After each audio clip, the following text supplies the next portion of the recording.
WION World is One. Thanksgiving is the easiest meal to make. The Thanksgiving weekend puts everyone in a holiday mood, and we get you a list of movies to binge watch. Hi, this is Jessel Tank, and you're watching me on WION. Meet Jessel Tank, the real housewife of New York City,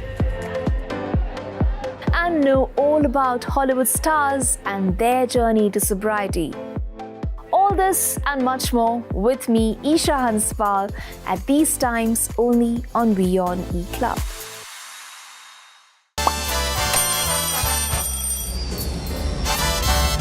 Vielleicht nur als 5%.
Hello and a very warm welcome. You're watching Gravitas with me, Molly Gambhir. Let's get started.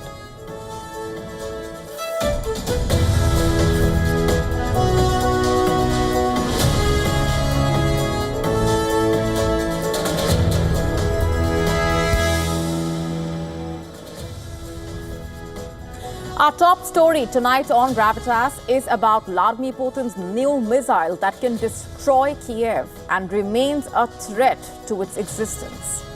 While Ukraine struggles with its own share of mounting challenges on the battlefield, on Gravitas tonight, we decode the many layers to these developments and get you the bigger picture. And here's a look at what else is lined up for you on the show tonight. Should India intervene in Bangladesh's crisis? We get you the latest. The Indian Navy has seized 500 kgs of crystal meth from 2 Sri Lankan boats in a coordinated operation with the Sri Lankan Navy. We tell you all about the mid-sea operation. What is the story behind Spain's new climate leave? Should other parts of the world replicate the measure? All this and lots more coming up.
Putin's new missile poses a serious threat to Kyiv's existence. After launching a wave of attacks on Ukraine's energy infrastructure, Russian President Vladimir Putin has threatened to strike Ukraine once again, not with any ordinary weapon, but with Russia's advanced nuclear-capable missile, the deadly Oreshnik IRBM. Just how prepared is Ukraine? You see, it already faces a severe crisis at home. Troops are deserting the military, and this is worsening the already critical manpower shortage, it's a serious concern. Will Russia's advances ultimately lead to Ukraine's collapse? Let's get to the details for now. Just hours after Russia's significant assault on Ukraine, which left millions of Ukrainians in the dark, Putin declared that his next targets could include decision-making centers in Kyiv. Speaking at a security summit in Kazakhstan on Thursday, Putin asserted that the overnight attacks were a direct response to strikes on Russian territory carried out using the American ATACMS missiles. In fact, for the second time in less than a week, Putin boasted that the Oreshnik rivals a nuclear weapon when it comes to its destructive force. He warned that Oreshnik would annihilate everything at the point of impact.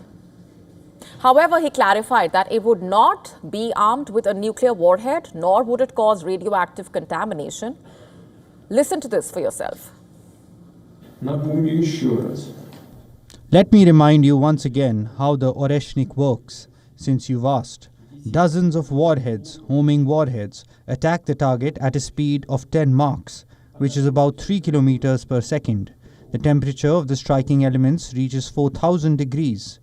If my memory serves me right, the temperature on the surface of the sun is 5 to 5.6 thousand degrees. Therefore, everything that is in the epicenter of the explosion is divided into fractions, into elementary particles, essentially turned into dust. Did you hear that? Putin has compared the Oreshnik striking temperature to the sun. It's clear that the Russian leader has a lot of confidence in Oreshnik's lethality and has signaled its use for further attacks, even by Ukraine's admission, in fact, when Russia fired the Oreshnik on November 21. It reached an impressive top speed of 13,600 kilometers per hour. On Thursday, in response to Putin's comment, the Ukrainian president accused Russia of a despicable escalation. He said that Putin's promotion of this new missile is a strategy aimed at subverting efforts to end the war, particularly those by US President-elect Donald Trump. And this very day in Kazakhstan, Putin was selling his missiles again, his readiness to kill and destroy. To the thousands of missiles which have struck Ukraine already, Putin obviously wants to add more thousands. He doesn't seek an end to this war. On Thursday, Ukraine demanded its allies to accelerate military aid. Kyiv stressed on the urgency for rapid delivery of essential battlefield equipment. In fact, Ukraine asserted that these supplies were far more crucial than simply increasing personnel recruitment. While such assertions from Ukraine are not uncommon, the message from Kyiv on Thursday was directly aimed at the United States. You see, on Wednesday, a senior US administration official claimed that Ukraine is not doing enough to mobilize new soldiers to properly replace those lost in the battle. Washington has demanded that Kyiv lower the mobilization age from 25 to 18. Quick question here. Does America truly want an end to the war? Or is it willing to sacrifice more Ukrainian lives on the battlefield? What is America's end goal really? Because while the Ukrainian forces are struggling to stop the rapid Russian advance on the front lines, Russian troops are capturing village after village in their mission to completely dominate Ukraine's industrial Donbass region. And they are winning, by the way. Last month alone, Russia took almost 200 square miles in the Donetsk region, just 15 miles now separating the Russian forces from entering the Dnipropetrovsk Oblast. And if Russia succeeds, a sixth region will be swallowed by fighting. What's changed, you're asking? Well, Russian ranks are swelling with highly paid contractors. And do not forget, Russia also has North Korean reinforcements. Meanwhile, desertions are crippling Ukraine's manpower shortages. Officially, some 90,000 Ukrainian soldiers have deserted. That's almost half of them this year. But the unofficial number is much higher. Desertion is becoming a big crisis. And unless this is addressed, no Ukrainian victory plan can actually halt the Russian advances. On Thursday, Biden said that Russia's latest offensive against Ukraine underlines the immediate need to support Kyiv. Biden declared, and I'm quoting here, "This attack is outrageous and serves as a further clear reminder of the urgency and importance of standing behind the Ukrainian people in their defense against Russian aggression. On this day, I'm delivering a resounding message to the Ukrainian people. The United States stands with you," quote unquote. In his final weeks in office, Biden is actively working to solidify American support for Ukraine. Whether this will actually benefit Ukraine or lead to greater escalation, though, remains to be seen. However, reports indicate an increasing realization in Ukraine that the war fatigue, combined with the incoming Trump administration, will create pressure to initiate talks with the Russians. Remember, Trump has vowed to secure a negotiated end to the war. On Wednesday, he named retired Army General Keith Kellogg as his envoy for Russia and Ukraine. Kellogg has condemned Russia's invasion, but he also has made it clear that Ukraine will have no choice but to enter into negotiations. So, will Ukraine enter peace talks? Or will Russia's continued advance on the battleground lead to Ukraine's strategic collapse? We will have to wait and watch.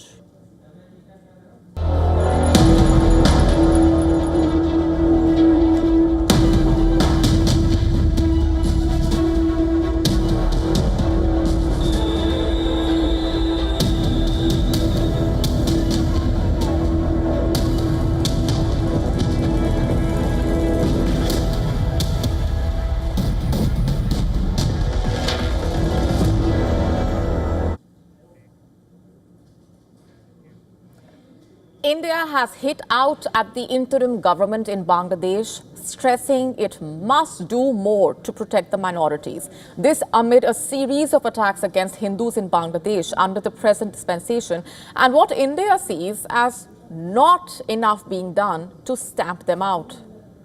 It's a message loud and clear that it works in the interest of India and Hindus worldwide that New Delhi come down hard on nations that differentiate between communities. In a written reply to Parliament, the Indian External Affairs Minister, Dr. S. Jaishankar, said, and I'm quoting here, "The primary responsibility for the protection of life and liberty of all citizens of Bangladesh, including minorities, rests with the government of Bangladesh," quote unquote.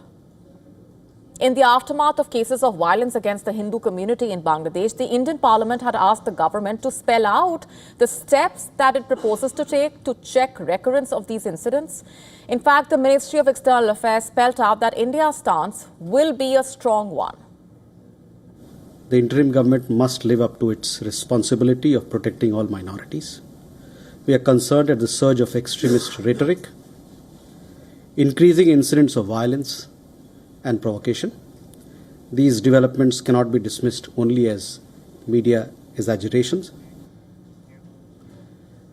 The arrest of ISKCON priest Chinmoy Krishna Das sparked protests in various locations, including the capital Dhaka and the port city of Chittagong. The Hindu community has been calling for his release and justice for Hindus facing persecution since the ouster of former Prime Minister Sheikh Hasina. In fact, India has stressed that rights of minorities must be respected.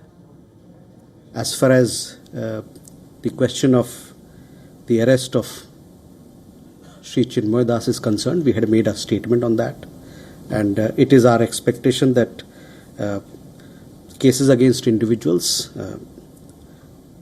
as far as they are concerned, these legal processes are underway, and we hope and we expect that these processes will be dealt in a fair, just and transparent manner, ensuring full respect of their legal rights of these individuals and all those who are concerned. The attacks on minorities in Bangladesh have triggered global concern, with several Hindu-American groups now seeking the intervention of the United States. Watchers say the question of whether India should intervene does come into focus. They advocate increased measures by India to put global pressure on the US administration to fall in line. definitely New Delhi should take it seriously.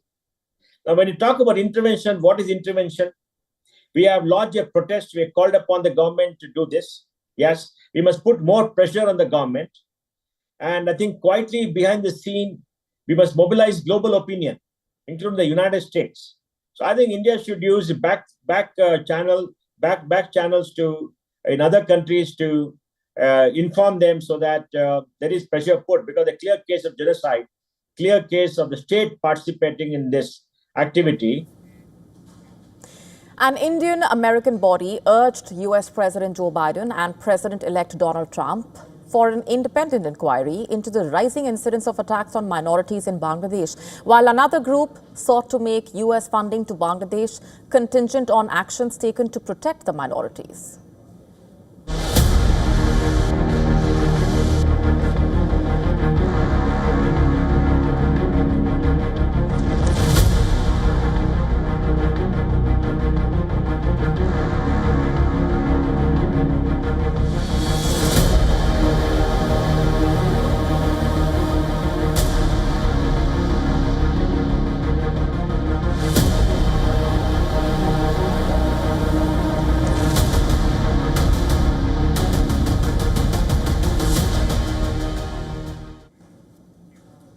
Our next story is about Iran. It is escalating its nuclear activity ahead of key talks with 3 European powers.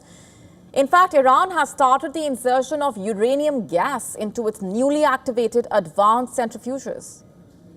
Iran's top nuclear official, Mohammad Eslami, has made this announcement. For the Anwars, the introduction of uranium gas is an essential step to activate the centrifuges, which function by spinning the element rapidly to increase the proportion of the fissile isotope U-235. It's basically part of the process of enriching uranium, just to put this simply. Reports of Iran injecting gas into its centrifuges came on the same day that Iran's foreign minister made a strong warning to the West. In an interview, Saeed Abbas Araghchi made it absolutely clear that Iran could revoke its ban on nuclear weapons if the West decides to impose UN sanctions again. In fact, Araghchi said that Iran possesses both the capability as well as the knowledge to produce nuclear weapons. He also clarified that possessing such weapons is not part of Iran's security strategy, but not before slamming European nations. Araghchi accused European nations, particularly the UK, Germany and France, for its confrontational approach following last week's board meeting of the UN Nuclear Inspectorate, the IAEA. During this meeting, European powers reportedly passed a motion stating that Iran has failed to cooperate with inspectors and is amassing a stockpile of uranium for purposes that are not peaceful or civilian.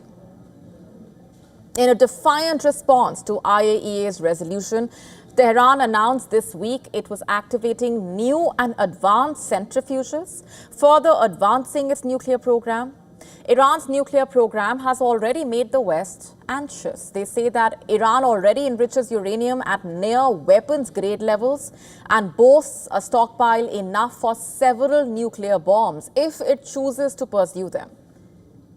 In June this year, the IAEA said that Iran had begun spinning new centrifuges and planned to deploy more. Naturally, Araghchi's warning will concern Western officials. It comes just before scheduled discussions between Iran and European countries. The discussions are reportedly aimed at restricting Iran's enrichment activities and enhancing inspections of Iran's nuclear sites. Iran's willingness to also engage with the 3 European countries so quickly after the censure comes just weeks before Trump returns to the White House. During his first term, Trump focused on imposing severe sanctions on Iran following America's unilateral exit from the 2015 nuclear agreement. That pact between Tehran and major powers was designed to provide Iran with relief from severe Western sanctions in return for limiting its nuclear program and prevent development of a nuclear weapon. Just to be clear here, Tehran has repeatedly denied having any intentions of pursuing nuclear armaments.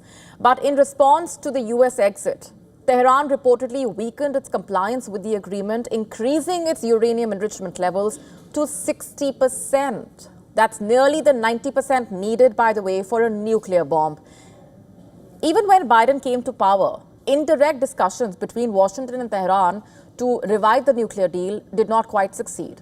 And now analysts are saying Iran is trying to basically avoid the double pressure from European powers and from Trump administration, the incoming Trump administration. Under the current agreement, which expires in October 2025, Iran's enrichment was limited to 3.67%. Earlier, in fact, Arakchi expressed growing frustration in Tehran about unmet promises like lifting sanctions. This frustration has sparked a debate. As a result of this frustration, will Iran change its nuclear policy? Ultimately, Iran's supreme leader, Ayatollah Ali Khamenei, holds the final say in Iran's decisions, and he has issued a fatwa against using atomic weapons. Will the West pay attention to Iran's warnings? That remains to be seen.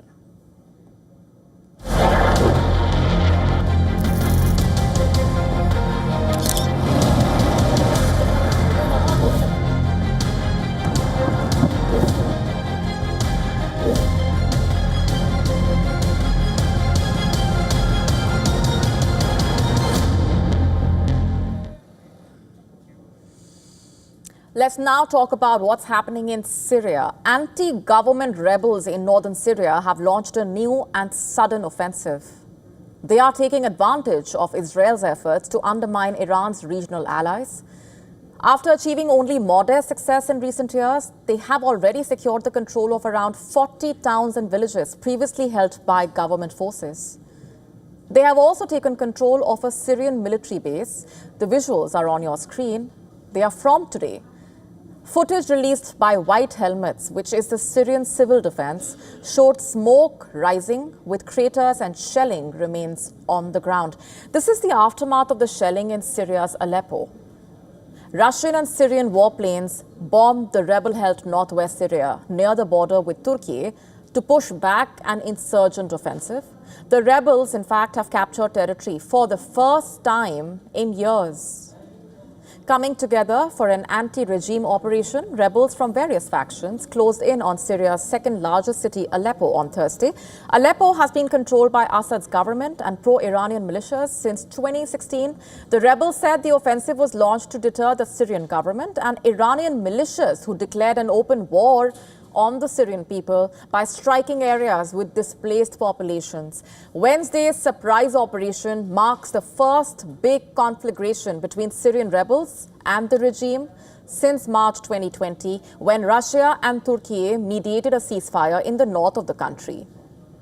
You see, over the past year, Iran has watched Hezbollah get battered by Israeli aerial and ground campaign in Lebanon. Hezbollah, which was credited for helping save the Assad regime from Syrian rebels, is now significantly weakened in a way. Israeli operations have taken out most of Hezbollah leaders. Now rebel groups are taking advantage, it seems, of the Israeli efforts. The offensive started on Wednesday. The rebel groups have called it a deterrence of aggression. They say that their offensive is in response to recent artillery shelling from the regime of the Syrian President Bashar al-Assad in the province of Idlib, a province that borders Turkey. The rebels launched what was supposed to be a limited operation against the Assad regime. But the rebels reportedly expanded the operation after Syrian regime forces fled the towns surrounding Aleppo. According to the Iranian state media, Iran's Islamic Revolutionary Guards Corps Brigadier General Pourhashimi was also killed in Aleppo. He was a senior Iranian military advisor in Syria. Hassan Abdel-Ghani, a spokesperson for the rebel coalition, has said on Telegram on Thursday that the target of the operation was Assad's forces as well as Iranian militias. The rebels, in fact, have accused the Iranian proxies of bringing devastation, death and killing to the region under the guise of resistance. Evidently, the rebels are using the vacuum left by a weakened Hezbollah. They are using this to make their advances in Syria. And analysts are saying that the rebels see an opportunity to test the front lines with Hezbollah weakened. At the same time, Iran is facing Western pressure. Meanwhile, Russia is busy with Ukraine, of course, and the rebels have used all of this, to their advantage. You see, for more than a decade now, Iran and Russia have supplied forces and arms to help Assad remain in power. For Iran, the goal is basically to protect its strategic regional footprint. Its proxy in Lebanon, Hezbollah, has been instrumental in assisting Assad regain territory that was lost to militias and rebel groups. Its fighters fought on behalf of Assad against Syria's armed opposition groups and the Al-Qaeda-affiliated Nusra Front. But over the past year, Hezbollah's fighting forces shifted their focus towards Israel by pulling troops from Syria to put into Lebanon. It was in a bid basically to consolidate its losses, but Israel has weakened Hezbollah. Israel has inflicted major damage on the group in Lebanon, killing its longtime leader Hassan Nasrallah and eliminating many of the group's top brass.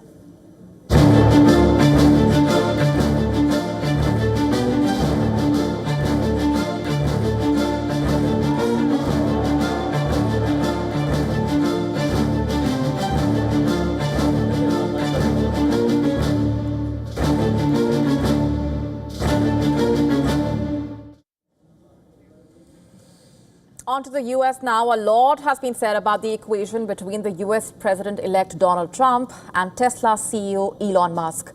But what if we told you there is a third person in the mix who is now vying for Trump's favor, it seems? It's none other than Meta CEO and founder of Facebook, Mark Zuckerberg. You heard that right. Zuckerberg, who has traditionally shared not so favorable ties with Trump. Let's tell you what is known so far. As per reports on Wednesday, Zuckerberg visited Donald Trump at his resort in Mar-a-Lago in Florida. As per the New York Times, Zuckerberg and Trump held a private meeting. According to the NYT, Zuckerberg did not back Trump, but reportedly praised his courageous demeanor earlier, even in the face of danger. By that, Zuckerberg meant Trump's fist pump gesture, urging people to fight right after he survived an assassination attempt back in July. Remember, this comes as a surprise move, especially as both Zuckerberg and Trump have been shown to share frosty ties in the past. In fact, Trump has been barred from both Facebook and Instagram, which are social media platforms owned by Meta, after the Capitol riots that took place on January 6, 2021. What's more, this led to a bitter feud between the two, with Trump threatening to put Zuckerberg in jail, lock him up and throw away the key if he interfered in the 2024 presidential election. Not just that, as per reports in a book titled Save America, released in September this year, Trump also noted that Zuckerberg would reportedly visit him at the White House along with his wife. This as Trump also accused Zuckerberg of running what is known as an alleged anti-Trump campaign on Facebook during the 2020 election. So what really changed? What led to this meeting between Zuckerberg and Trump, and what transpired during the meeting? According to Fox News, the incoming White House Deputy Chief of Policy, Stephen Miller, reportedly said that Zuckerberg made it clear that he would back Trump in his second innings at the White House. But the bigger question is, what does this mean for Elon Musk, who is recognized as an arch rival of Zuckerberg in a way? Their differences first started in 2016, when Musk's SpaceX rocket reportedly exploded, destroying a $200 million Facebook satellite. Not just that, the rivalry between the tech titans reportedly brewed over differences on artificial intelligence. It came to a point that Musk bought social media platform X and directly pitted himself against Zuckerberg's social media empire. Back in July, Musk had reportedly invited Mark Zuckerberg for a fight. In a video on X, Musk had said that he is ready to fight Zuckerberg, and I'm quoting here, at any place, any time, with any rules, quote unquote. This had triggered comments, memes, even various conspiracy theories among netizens. Remember, in recent times, Elon Musk has emerged as one of the closest aides of President-elect Donald Trump. Musk reportedly invested at least $119 million to push for Trump's campaign. What's more, Musk could also be a potential pick for Trump's new cabinet. And as reports suggest, Musk has been tapped to lead what Trump has termed a Department of Government Efficiency alongside Vivek Ramaswamy. Just to put this simply, Musk has remained what can be called one of Trump's constants and a top confidant in a way. With Zuckerberg now entering the ring, should Musk feel threatened? Should he be concerned?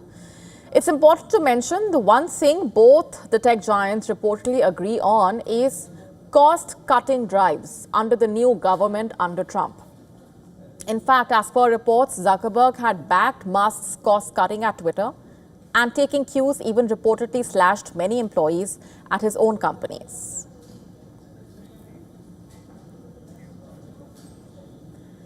Last night, we told you about a massive drug bust conducted by the Colombian Navy, in which 3 narco submarines trafficking cocaine from South America to Australia were seized in what is being called Operation Orion. Drugs worth more than $8 billion have been confiscated, and today something similar happened, where the Indian Navy, with the help of the Sri Lankan Navy, has seized 500 kilograms of crystal meth from fishing boats in the Arabian Sea. Remember, this comes just days after the Indian Coast Guard recovered 6 tons of narcotics in the Andaman Sea.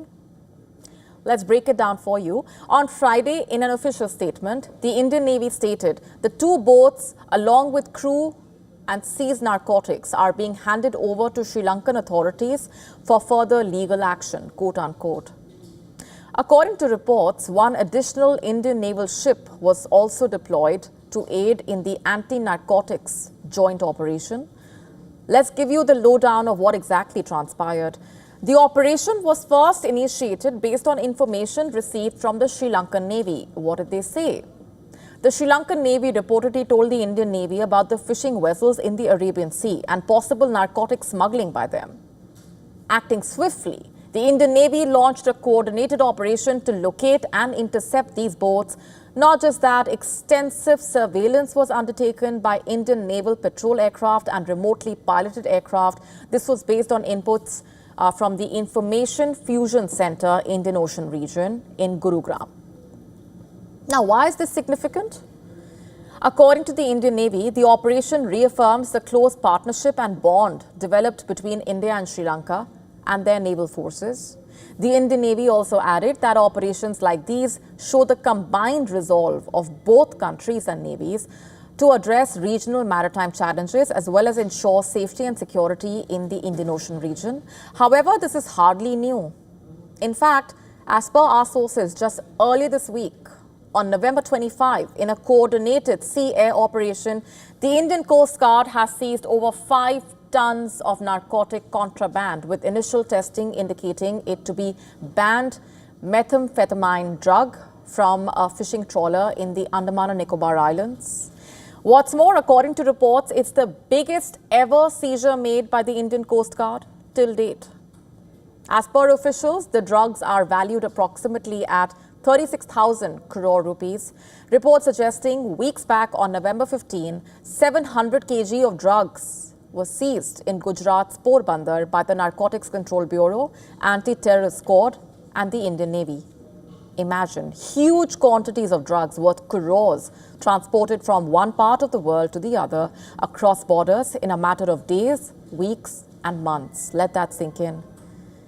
In the recent years, the Indian Ocean region has seen a huge spurt in narcotics trade and emerged as a major concern for security agencies. And not just that, challenges to nab these narco boats have become greater, as smugglers are increasingly using high-end technology like satellite communication and unregistered vessels to avoid detection.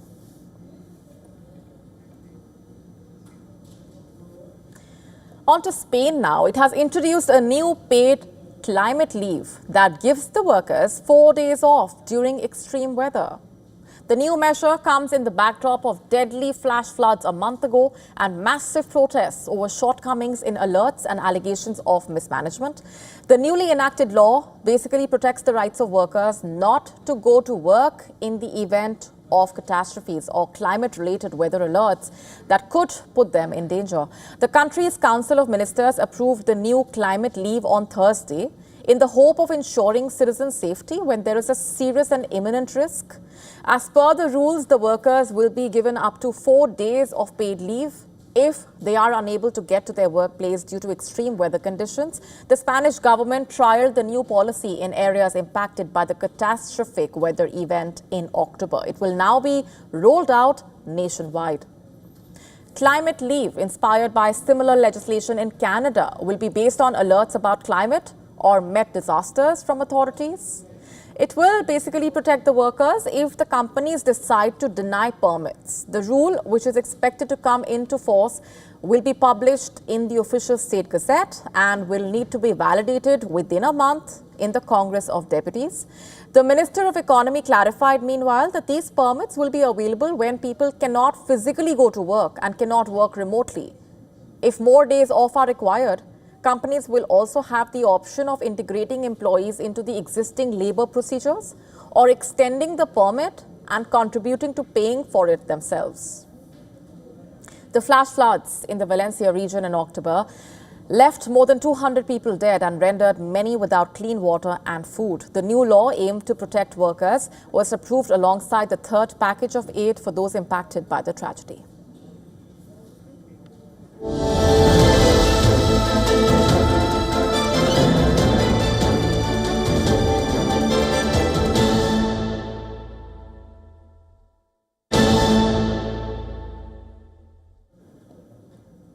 We've been telling you about Australia's social media law that has now officially approved a social media ban for those under the age of 16.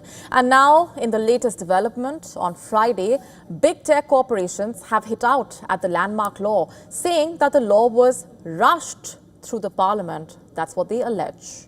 Let's break it down for you.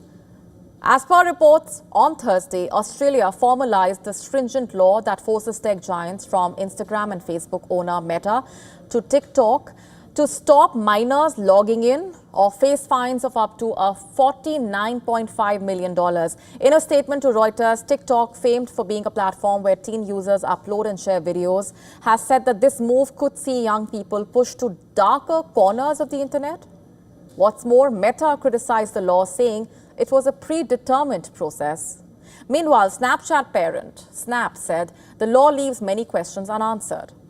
Now, this comes even as the Australian government had warned big tech of its plans months in advance. It first announced the ban after a parliamentary inquiry held early this year that heard testimony from parents of children who had self-harmed due to cyberbullying. Last week, the bill was introduced into Parliament and sent to a select committee the next day, where interested parties had 24 hours to make a submission. On Thursday, the legislation was passed as part of 31 bills that were pushed through on the final day of the Parliament. So what led to the tech giants hitting out at Australia collectively? You see, Australia has been at loggerheads with the mostly US domiciled tech giants for years now.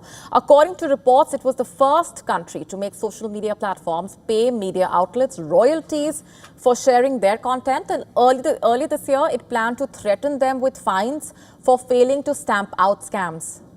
But are the claims made by the big tech giants on the repercussions of the government's social media ban law even justified, when reportedly some of these platforms have themselves come under fire for promoting disturbing content related to child sexual abuse and even child pornography? As per a report, platforms like X have been fined a sweeping $610,500 Australian dollars for breaching basic online safety expectations. Not just X, many other platforms were fined grand sums by the Australian E-Safety Commissioner for failing to comply with online safety rules. You see, earlier, platforms like Telegram have been charged with promoting child abuse material online. In fact, the platform has reportedly refused to join child protection schemes, such as the National Centre for Missing and Exploited Children or the Internet Watch Foundation, both of which work with most online platforms to find, report, and remove material problematic for children. In August, its CEO Pavel Durov had been detained over alleged offences relating to a lack of moderation on the platform. Just months ago, the Internet Watch Foundation had called on Meta, which owns WhatsApp, to do more to protect children and put robust mechanisms in place. after a safety group had warned about the spread of child sexual abuse imagery.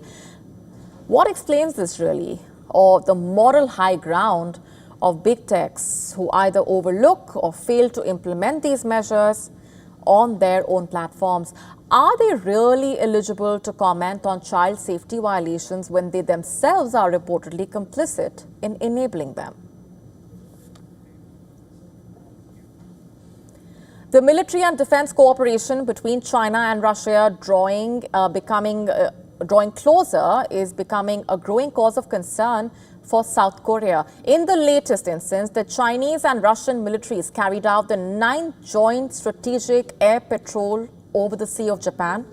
South Korea, in fact, claimed that it was forced to scramble fighter jets as Chinese and Russian warplanes allegedly flew over its air defense zone. China and Russia claimed the air patrol was intended to test and enhance the joint training and operational capabilities of their air forces. Seoul claiming 5 Chinese and 6 Russian military aircraft crossed into the Korea Air Defense Identification Zone. An air defense identification zone is a broader area than a country's airspace in which it tries to control aircraft for security reasons. Since 2019, China and Russia have regularly flown military aircraft into South Korea's air defense zone without prior notice, citing joint exercises. Similar incidents were reported in June and December last year and in May and November 2022. Beijing and Moscow called the flights Joint Strategic Air Patrols. South Korea, in fact, issued a stern warning to both the countries, saying such actions will unnecessarily heighten tensions in the region if appropriate measures are not taken to prevent a recurrence. Back in July, both militaries conducted a joint air patrol using nuclear-capable strategic bombers near the U.S. state of Alaska in the North Pacific and Arctic. This prompted U.S. and Canada to scramble fighter jets. The deepening collaboration between the two global heavyweights also unnerved Washington, the growing bond adding another layer of complexity for South Korea with their traditional ally Pyongyang, sending thousands of troops to Russia to fight against Ukraine.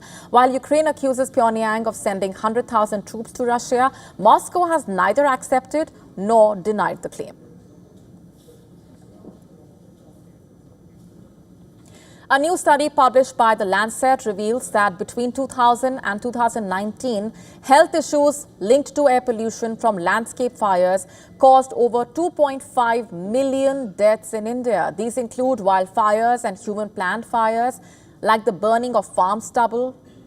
Globally, the death toll from such fires stood at 30 million in the same period. 90% of these deaths took place in low and middle-income countries. India, China, the Democratic Republic of the Congo, Indonesia, Nigeria shouldered the heaviest burden. In India, the northern plains are severely impacted each year, especially between October and December. Farm stubble burning in states like Punjab, combined with cooler temperatures and vehicular emissions, choking the region with toxic air. The study found that pollutants like fine particulate matter and ozone generated by these fires travel hundreds or even thousands of kilometers, affecting massive populations far beyond the fire zone. According to researchers, pollution from landscape fires contributes to long-term health issues like cardiovascular and respiratory diseases. On an average, 450,000 cardiovascular and 220,000 respiratory deaths globally per year are linked to such pollution. In India, annual deaths from this type of pollution rose from 117,000 in the early 2000s to nearly 138,000 by 2019. Experts warn that without immediate climate action, the frequency and severity of landscape fires will increase, limiting global temperature rises to 1.5 to 2 degrees Celsius could prevent 60 to 80% of this projected increase by 2100.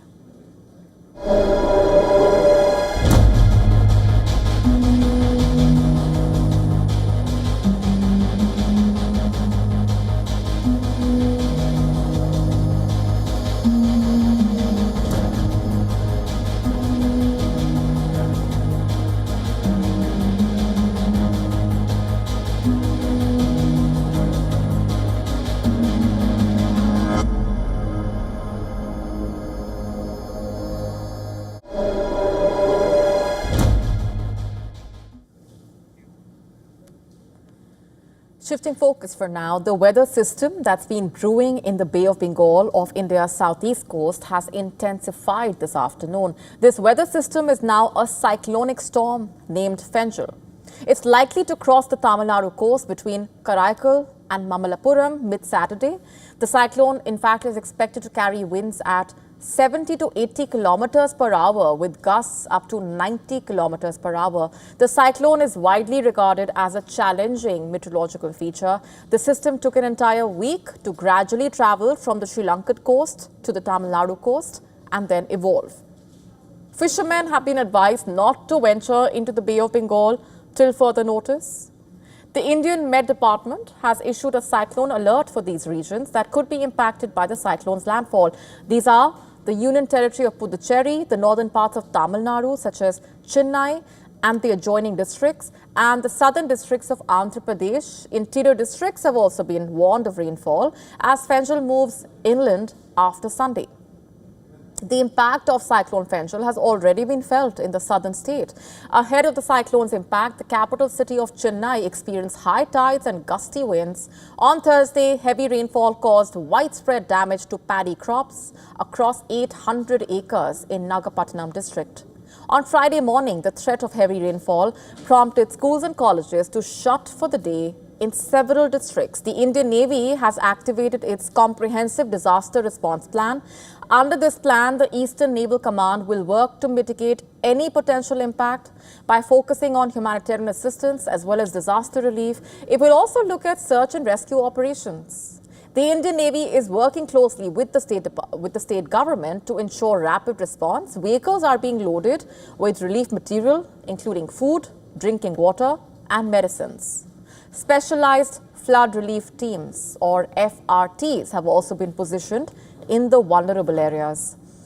Meanwhile, Tamil Nadu Chief Minister, along with his Puducherry counterpart, have chaired meetings to assess preparedness for the storm. Stalin has assured that authorities are ready to face the storm, and he has urged the public to take precautions while outside their home. This is the second cyclone in the post-monsoon season to affect the Indian coasts after severe cyclone Dana passed the state of Odisha in late October. Bitcoin, the world's largest cryptocurrency, has seen an extraordinary rise this year, gaining 120% overall and 34% in November itself.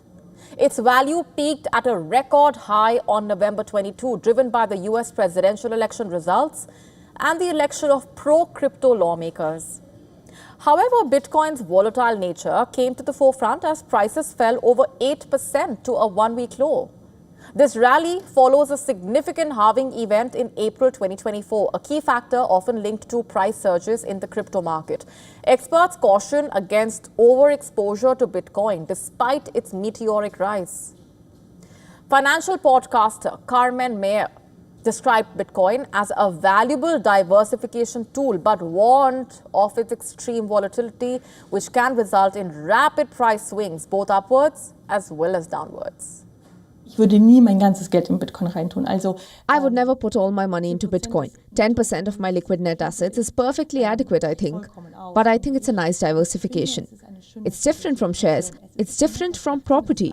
It's different from gold or even silver.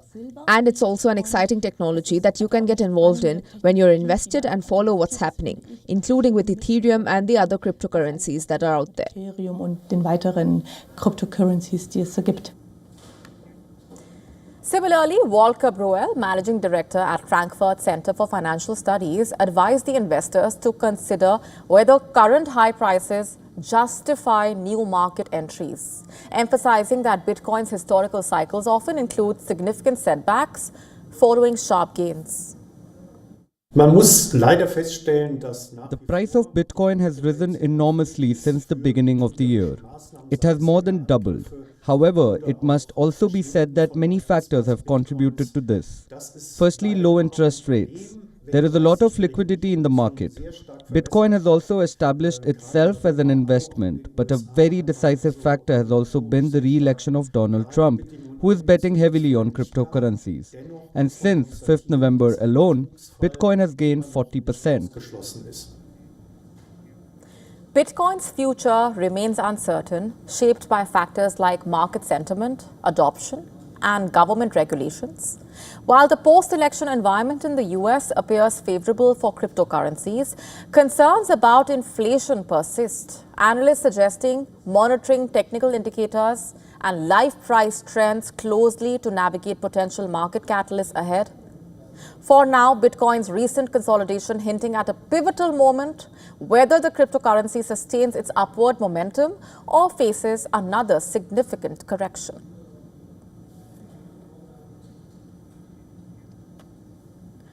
Paris's Notre-Dame Cathedral is set to reopen on the 7th of December, and French President Emmanuel Macron will visit the renovated Notre-Dame today. The reopening will mark the end of a 5.5-year restoration after a devastating fire. The 2019 fire, remember, had destroyed its roof and spire and caused major damage throughout. But Paris's Gothic jewel has now been refurbished. The medieval frame consumed in the fire has been replaced with massive roof timbers, offering visitors what promises to be a breathtaking visual treat. The world will get the first look inside the splendid new Notre-Dame today as Macron conducts a televised tour. After being shown highlights of the building's renovation, Macron will give a speech of thanks to around 1,300 craftsmen and women gathered. In fact, Notre-Dame's revamped interior has been kept a closely guarded secret, with only a few images released over the years, marking the progress of the renovation work. Notre-Dame is a medieval Gothic masterpiece and one of the French capital's most beloved and visited monuments. On the evening of April 15, 2019, the cathedral's roof burst into flames. Soon, the fire had engulfed the spire and almost toppled the main bell towers. The roof collapsed, but the bell towers and facade held on. It remains unclear what exactly caused the fire. French authorities, in fact, have said an electrical fault or a burning cigarette may have been responsible. With that, it's a wrap on this edition of Gravitas Tonight. This is me, Molly Gambhir, signing off. Thanks very much for watching.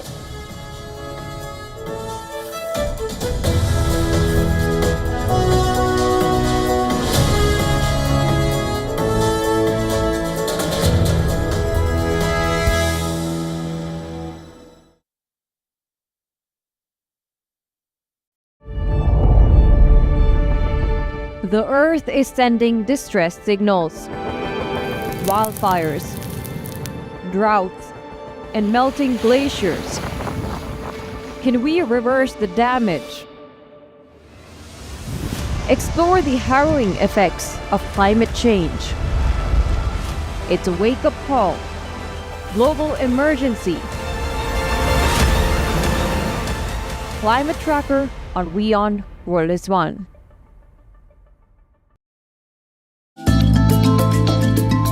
On Wings, we tell you our recommendations for destinations that have visas for digital nomads. We also explore concert tourism in India and how it's evolving. Thanksgiving was celebrated on Thursday this week. We tell you what it's all about and showcase some beautiful Christmas markets that have just opened up in various places. Only on WION World is One. WION Health Resort is unique, the only one of its kind. Experience the 4 paths of natural wellness: yoga, Ayurveda, acupuncture, and naturopathy. Each uniquely customized program improves the whole person to make every person whole.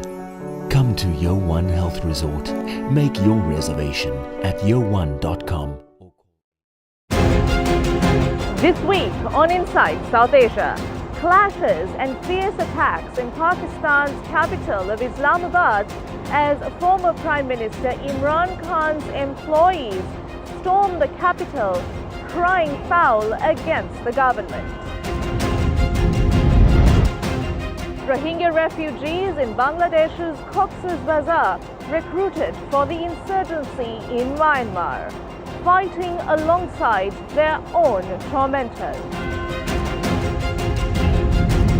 And vinyl records find their groove in India India with a global trend for the nostalgic LP catching up. All this and much more on Inside South Asia. WION brings you a special business talk show where we bring forth the stories of business leaders. From breakthrough technologies to visionary leadership. We will unlock the trends, the tactics, and dive into the minds of the industry's most influential leaders. WION brings you this special series to uncover what drives them in a candid talk show, WION Business Masters.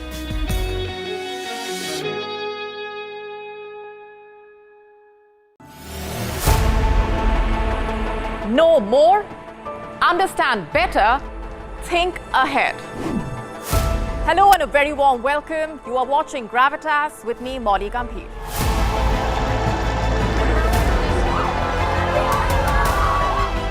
Get the facts, not the bombast.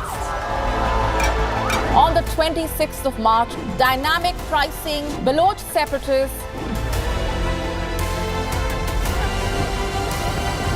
Gravitas cuts out the clutter. Gravitas keeps calm when others scream. Gravitas brings news to life.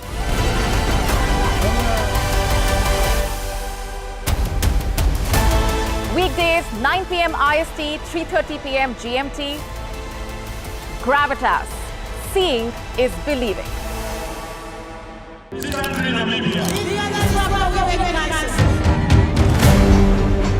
Will Namibia be the next country in Southern Africa to kick out a political party in power since independence? Namibians ponder over that dilemma as they gear up for the general elections.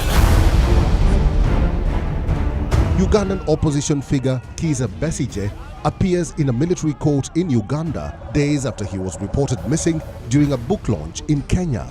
His wife fears he will not get justice in the military court. And in Cape Town, it's a baboon fiesta. Hundreds of Chakma baboons roam Cape Town's seaside village of Simonstown, creating a nuisance. That's this week on World of Africa, at these times on WION. World is one.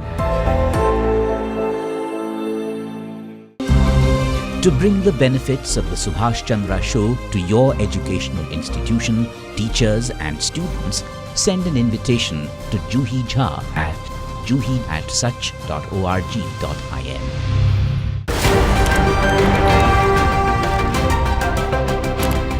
Ready to dive into your daily dose of news?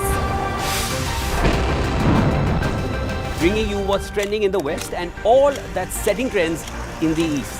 And all of this served up with a side of insightful banter. We don't just bring you the latest stories. We bring you your talking points for the day. And while you do that, from the busy streets of New York, I will provide you with deeper insights on the developments through the course of the day in the US. And I will be here at the WION headquarters, getting you all the action from the universe of sport. All that you need to know about your favorite teams and players, right here. The show that keeps you ahead of the global curve. A conversation you'd want to be a part of. A place where news becomes an engaging exchange. We bring you stories that impact your present. This is World DNA. Join the conversation.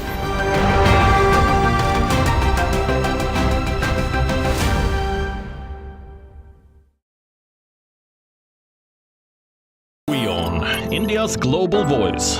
The channel that brings you the biggest stories from across the world through India's lens. Now available in more than 190 countries worldwide. Because we believe that the world is one. Watch us in Africa, Europe, USA and Canada, South America, Asia Pacific, Middle East and North African regions. Also available on these digital platforms across the world. WION. World is one. WION brings you a special business talk show where we bring forth the stories of business leaders. From breakthrough technologies to visionary leadership. We will unlock the trends, the tactics, and dive into the minds of the industry's most influential leaders. WION brings you this special series to uncover what drives them in a candid talk show, WION Business Masters.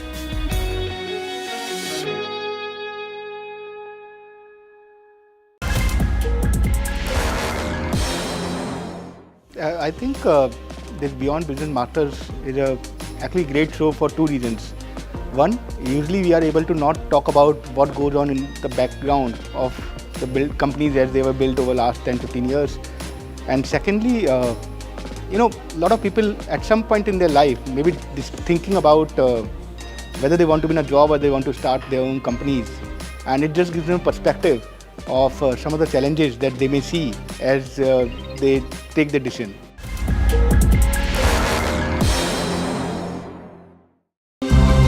To bring the benefits of the Subhash Chandra Show to your educational institution, teachers and students, send an invitation to Juhi Jha at juhi@such.org.in.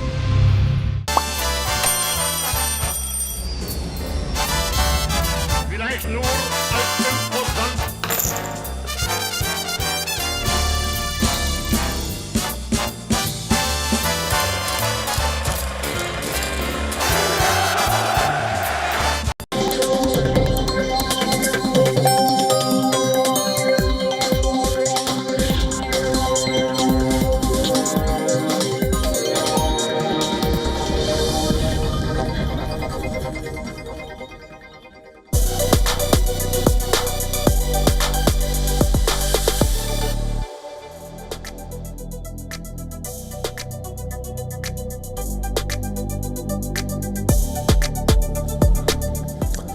Well, thanks for staying with us. You're watching WION World is One. My name is Mohammed Saleh, and let's start this broadcast by taking a quick look at what is making headlines at this hour.